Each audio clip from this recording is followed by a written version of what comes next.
வணக்கம். இன்றைய முக்கிய செய்திகள். அங்கீகாரம் இல்லாத கட்டடங்களை வரைமுறைப்படுத்தும் திட்டத்தால் மக்கள் சிரமம் போகும் என முதல்வர் ரங்கசாமி தெரிவித்தார்.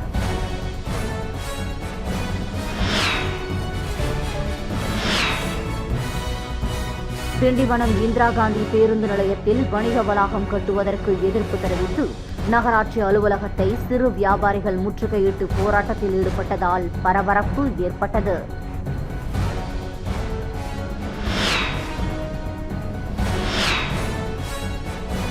பராமரிப்பு காரணமாக புதுவையிலிருந்து விழுப்புரம், விழுப்புரத்திலிருந்து புதுவைக்கு பயணிகள் ரயில் சேவை 7 நாட்கள் ரத்து செய்யப்படுகிறது.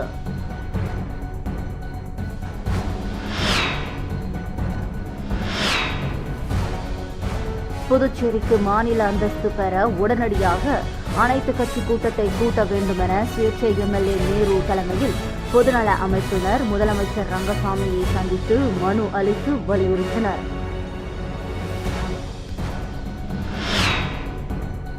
இனி வருவது விரிவான செய்திகள். அங்கீகாரம் இல்லாத கட்டடங்களை வரைமுறைப்படுத்தும் திட்டத்தால் மக்கள் சிரமம் போகும் என முதல்வர் ரங்கசாமி தெரிவித்தார். புதுச்சேரி சட்டசபையில் அங்கீகாரம் இல்லாத கட்டடங்களை வரைமுறைப்படுத்தும் திட்டத்தை துவக்கி வைத்து பேசிய முதல்வர் ரங்கசாமி, அனுமதி இல்லாத கட்டடங்கள் மற்றும் கட்டட அனுமதிக்கு புறம்பாக கட்டப்பட்ட 1.50 லட்சம் கட்டடங்கள் உள்ளன. இதனை ஒழுங்குபடுத்த வேண்டும் என்ற கோரிக்கை மக்களிடையே பல ஆண்டுகளாக இருந்து வருகிறது. அதனை ஒழுங்குபடுத்த வேண்டும் என்ற எண்ணத்தில் அரசு ஒருமுறை ஒழுங்குமுறைப்படுத்தும் திட்டம் அறிமுகப்படுத்தியுள்ளது. இந்த திட்டத்திற்காக தனி மென்பொருள் உருவாக்கப்பட்டுள்ளது. அதில் ஆன்லைன் மூலம் விண்ணப்பித்து மக்கள் பயன்படுத்திக் கொள்ளலாம். கட்டணம் விண்ணப்பித்த அவர்களுக்கு கட்டடங்களை ஒழுங்குமுறைப்படுத்திக் கொள்ள அனுமதி வழங்கப்படும். அதன் மூலம் அவர்கள் வங்கிகளில் கடன் பெறலாம். எந்த பிரச்சனையும் இருக்காது. இது பல ஆண்டுகளாக உள்ள கோரிக்கையாகும். இதன் மூலம் மக்களுக்கான சிரமம் குறைவதுடன் அரசிற்கு வருவாய் அதிகரிக்கும். இதனை ஒழுங்குமுறைப்படுத்துவதுதான் முக்கிய பணியாக இருந்தது. அப்பணி பல ஆண்டுகளாக முயற்சி செய்து தற்போது நிறைவடைந்து உள்ளது என்றார். மீன்பிடி தடை காலத்தில் பதிவு பெற்ற மீன்பிடி விசை படகுகளுக்கு பழுது நீக்குவதற்கு உதவியாக ரூபாய் 33 லட்சம் மானியத்தை விசைப்படகு உரிமையாளர்கள் சங்கத்தினரிடம் முதல்வர் ரங்கசாமி வழங்கினார். புதுவை அரசு மீன்வளம் மற்றும் மீனவர் நலத்துறையின் சார்பில் ஆண்டுதோறும் மீன்பிடி தடை காலத்தில் பதிவு பெற்ற மீன்பிடி விசைப்படகுகளுக்கு பழுது நீக்குவதற்கு உதவியாக இந்த நிதி உதவியை முதல்வர் ரங்கசாமி வழங்கினார். மரம், இரும்பு, பைப்பரால் ஆன விசைப்படகுகளுக்கு ரூபாய் 30,000-உம், சிறிய விசைப்படகுகளுக்கு ரூபாய் 20,000 வீதம் கடந்த 2023-24 நிதியாண்டிலிருந்து வழங்கப்பட்டு வருகிறது.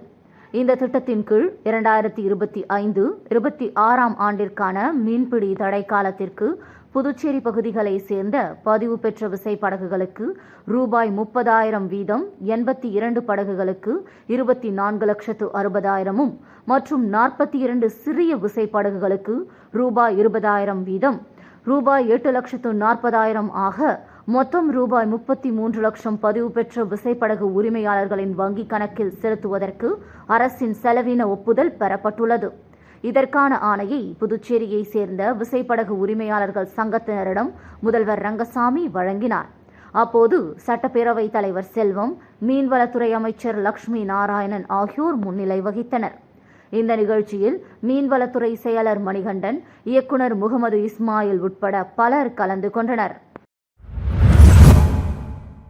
புதுச்சேரிக்கு மாநில அந்தஸ்து பெற உடனடியாக அனைத்து கட்சி கூட்டத்தை கூட்ட வேண்டுமென சுயேட்சை எம்எல்ஏ நேரு தலைமையில் பொதுநல அமைப்பினர் முதலமைச்சர் ரங்கசாமியை சந்தித்து மனு அளித்து வலியுறுத்தினர். புதுச்சேரிக்கு மாநில அந்தஸ்து கேட்டு சுயேட்சை எம்எல்ஏ நேரு தலைமையில் பொதுநல அமைப்பினர் கடந்த மாதம் புதுடெல்லியில் போராட்டத்தில் ஈடுபட்டதுடன் மத்திய உள்துறை அமைச்சர் மற்றும் மத்திய அமைச்சர்கள் அலுவலகங்களில் கடிதம் அளித்தனர். நீங்கள் அளித்த கடிதம் வந்தது என உள்துறை அமைச்சர் அமித்ஷா சுயேட்சை எம்எல்ஏ நேருவுக்கு பதில் கடிதம் அனுப்பியுள்ளார். இந்த நிலையில் சுயேட்சை எம்எல்ஏ நேரு தலைமையில் 100க்கும் மேற்பட்ட பொதுநல அமைப்பினர் சட்டப்பேரவையில் முதலமைச்சரை சந்தித்து மாநில அந்தஸ்து தொடர்பாக மனு அளித்தனர். இதனைத் தொடர்ந்து முதல்வரிடம் பேசிய அவர்கள், தற்போது நாடாளுமன்ற கூட்டத்தொடர் நடைபெற்று வரும் நிலையில் யூனியன் பிரதேசமான ஜம்மு காஷ்மீருக்கு மாநில அந்தஸ்து கோரிக்கை எழுந்துள்ளது. இந்த வாய்ப்பை பயன்படுத்திக் கொண்டு புதுச்சேரிக்கும் மாநில அந்தஸ்து வழங்க மத்திய அரசுக்கு அழுத்தம் தர வேண்டும் என்றும் இது தொடர்பாக விவாதிக்க உடனடியாக அனைத்து கட்சி கூட்டத்தை கூட்ட வேண்டும் என வலியுறுத்தினார். மனுவை பெற்றுக்கொண்ட முதலமைச்சர் நடவடிக்கை எடுப்பதாக உறுதியளித்தார். பராமரிப்பு காரணமாக புதுவையிலிருந்து விழுப்புரம், விழுப்புரத்திலிருந்து புதுவைக்கு பயணிகள் ரயில் சேவை 7 நாட்கள் ரத்து செய்யப்படுகிறது. தெற்கு ரயில்வே திருச்சி மண்டல மக்கள் தொடர்பு அதிகாரி வினோத் வெளியிட்டுள்ள செய்திக்குறிப்பில், பராமரிப்பு காரணமாக புதுவையிலிருந்து விழுப்புரம், விழுப்புரத்திலிருந்து புதுவைக்கு பயணிகள் ரயில் சேவை 7 நாட்கள் ரத்து செய்யப்படுகிறது. வரும் 24ஆம் தேதி முதல் 29ஆம் தேதி வரையிலும் 31ஆம் தேதியும் இந்த ரயில் சேவை ரத்தாகிறது. விழுப்புரத்திலிருந்து இந்த ரயில் காலை 5:25 மணிக்கு புறப்படும். அதேபோன்று புதுவையிலிருந்து இந்த ரயில் காலை 8:05 மணிக்கு புறப்படும்.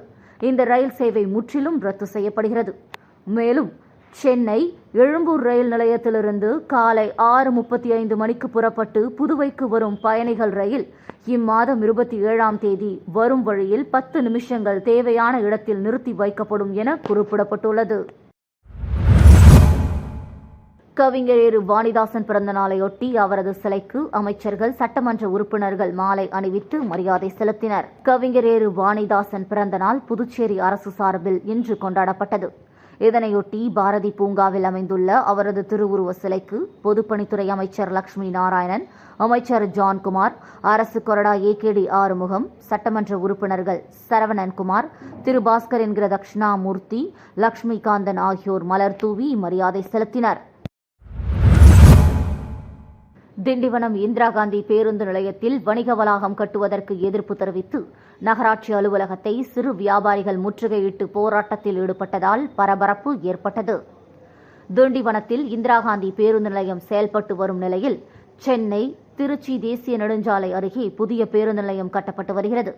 இதன் காரணமாக இந்திரா காந்தி பேருந்து நிலையத்தில் பேருந்து சேவை நிறுத்தப்பட்டு வணிக வளாகம் கட்டும் பணி நடைபெற்று வருகிறது. எந்த ஒரு முன்னறிவிப்புமின்றி பேருந்து சேவை நிறுத்தப்பட்டதால் ஆத்திரமடைந்த அங்குள்ள சிறு வியாபாரிகள் வாழ்வாதாரம் பாதிக்கப்பட்டதாக கூறி திண்டிவனம் நகராட்சி அலுவலகத்தை முற்றுகையிட்டு போராட்டத்தில் ஈடுபட்டனர். இதனால் அப்பகுதியில் பரபரப்பு ஏற்பட்டது. இதுகுறித்து தகவல் அறிந்த நகராட்சி அதிகாரிகள் வியாபாரிகளிடம் பேச்சுவார்த்தை நடத்தி உரிய நடவடிக்கை எடுப்பதாக உறுதி அளித்ததை தொடர்ந்து போராட்டம் கைவிடப்பட்டது. உசுட்டேரி முதல் பொறையூர் வரை ரூபாய் 6 லட்சம் மதிப்பில் அமைக்கப்பட்ட புதிய மின் கம்பங்கள், மின் விளக்குகளை தொகுதி சட்டமன்ற உறுப்பினர் சரவணன்குமார் மக்கள் பயன்பாட்டிற்காக அர்ப்பணித்தார். புதுச்சேரி அரசு மின்துறை மூலம் ஓசுடு தொகுதிக்குட்பட்ட ஓசுடு முதல் பொறையூர் வரை ரூபாய் 6 லட்சம் மதிப்பில் 14 புதிய மின் கம்பங்கள் மற்றும் புதிய மின் விளக்குகள் அமைக்கப்பட்டு அதன் துவக்க விழா இன்று நடைபெற்றது.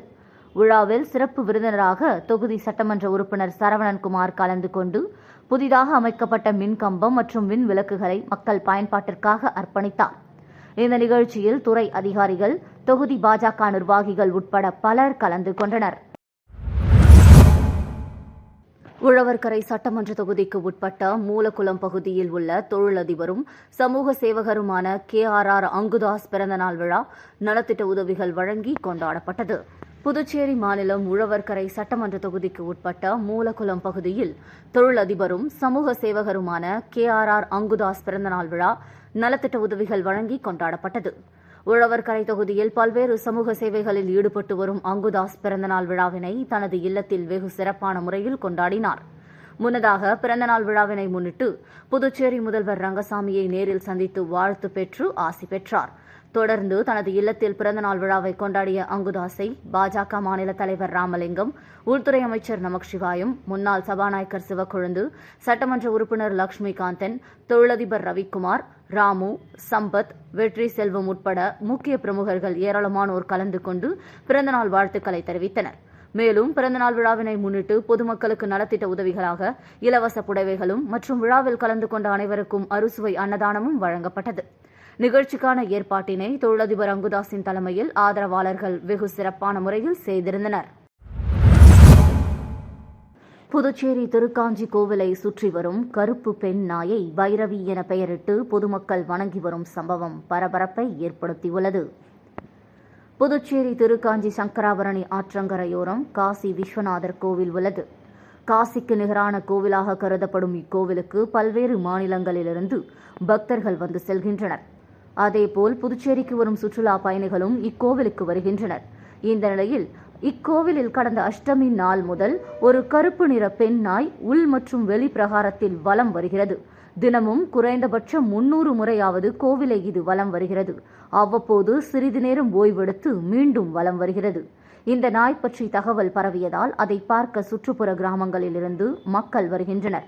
அதில் சிலர் அந்த நாய்க்கு உணவு அளிக்கின்றனர். நாய் வடிவில் சித்தர்தான் கோவிலை வலம் வருவதாக பக்தர்கள் நம்பி அதற்கு பைரவி என பெயரிட்டு அழைத்து வணங்கவும் தொடங்கிவிட்டனர். புதுச்சேரியில் முதல் முறையாக நடைபெற்ற பிரீமியர் லீகில் தமிழ்வேந்தன் வாரியர்ஸ் அணி வெற்றி பெற்று சாம்பியன் பட்டத்தை தட்டிச் சென்றது. அரியாங்குப்பம் பிரீமியர் லீக் 2025 சீசன் 1 பிரம்மாண்டமாக வீராம்பட்டினம் அபைஸ் கிரிக்கெட் மைதானத்தில் கடந்த 4ஆம் தேதி முதல் 20ஆம் தேதி வரை மொத்தம் 10 நாட்கள் நடைபெற்றது.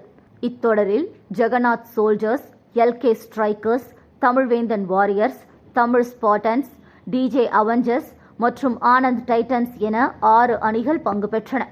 இறுதிப் போட்டியில் தமிழ் ஸ்பாட்டன்ஸ் அணியை 59 ரன்கள் வித்தியாசத்தில் வீழ்த்தி தமிழ்வேந்தன் வாரியர்ஸ் அணி வெற்றி பெற்று சாம்பியன் பட்டம் வென்றது. இதனைத் தொடர்ந்து நடைபெற்ற பரிசளிப்பு விழாவில் சிறப்பு விருந்தினராக சட்டமன்ற உறுப்பினர் பாஸ்கர் என்கிற தட்சிணாமூர்த்தி கலந்து கொண்டார். முதல் பரிசை வென்ற தமிழ்வேந்தன் வாரியர்ஸ் அணிக்கு அதிமுக பெண்கள் மற்றும் இளைஞர் பாசறை மாநில செயலாளர் தமிழ்வேந்தன் 1 லட்சம் ரூபாய் பரிசையும், 2ஆம் பரிசு வென்ற தமிழ் ஸ்பாட்டன்ஸ் அணிக்கு லாமூன் உரிமையாளர் சம்பத் 50,000 ரூபாய் பரிசையும், 3ஆம் பரிசு வென்ற DJ அவெஞ்சர்ஸ் அணிக்கு புதுவை மாநில பாஜக மீனவர் அணி தலைவர் கனகராஜ் என்கிற பழனி 30,000 பரிசையும் அளித்து வாழ்த்து தெரிவித்தனர். இத்தொடரில் சிறப்பாக விளையாடிய தமிழ் ஸ்பாட்டன்ஸ் அணியின் ஜெயக்குமார் என்கிற நிமல் தொடர் நாயகன் விருதினை JSM மார்க்கெட்டிங் உரிமையாளர் சக்திவேல் வழங்கி பாராட்டினார். சிறந்த பேட்ஸ்மேன் விருதை தமிழ்வேந்தன் வாரியர்ஸ் அணியின் விவேக், சிறந்த பந்து வீச்சாளர் விருதை தமிழ் ஸ்பாட்டன்ஸ் அணியின் ஐயப்பன், இறுதிப் போட்டியில் ஆட்டநாயகன் விருதை தமிழ்வேந்தன் வாரியர்ஸ் அணியின் கலைமூர்த்தி வென்றனர். இவர்களுக்கு கோப்பை பரிசளித்து வாழ்த்து கூறிய அரியாங்குப்பம் சட்டமன்ற உறுப்பினர் பாஸ்கர் என்கிற தட்சிணாமூர்த்தி முதல் பரிசு வென்ற தமிழ்வேந்தன் வாரியர்ஸ் அணிக்கும் கோப்பை வழங்கி அனைத்து வீரர்களுக்கும் வாழ்த்து கூறி ஊக்கப்படுத்தினார். இந்த தொடரின் அனைத்து ஏற்பாடுகளையும் காவல் ஆய்வாளர் ரமேஷ், ஆனந்த பூபதி மற்றும் சபரிராஜ் ஆகியோர் செய்திருந்தனர். மீண்டும் இன்றைய முக்கிய செய்திகள். அங்கீகாரம் இல்லாத கட்டடங்களை வரைமுறைப்படுத்தும் திட்டத்தால் மக்கள் சிரமம் போகும் என முதல்வர் ரங்கசாமி தெரிவித்தார்.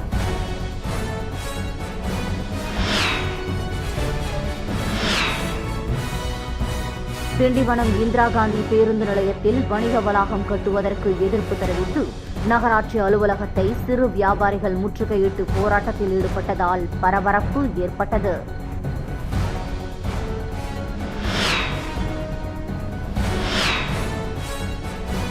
பராமரிப்பு காரணமாக புதுவையிலிருந்து விழுப்புரம், விழுப்புரத்திலிருந்து புதுவைக்கு பயணிகள் ரயில் சேவை 7 நாட்கள் ரத்து செய்யப்படுகிறது.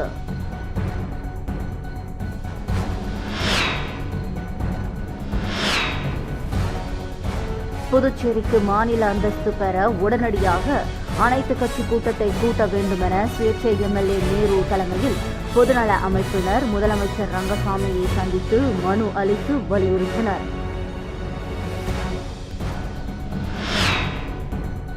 செய்திகளை துல்லியமாகவும் தெளிவாகவும் தெரிந்து கொள்ள கிரியேட்டிவ் மீடியா யூடியூப் சேனலை சப்ஸ்கிரைப் செய்து கொள்ளவும். நன்றி, வணக்கம்.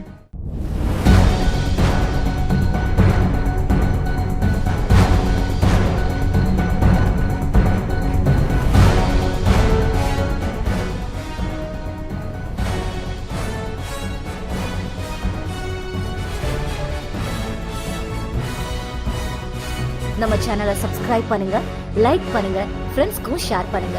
தேங்க்யூ.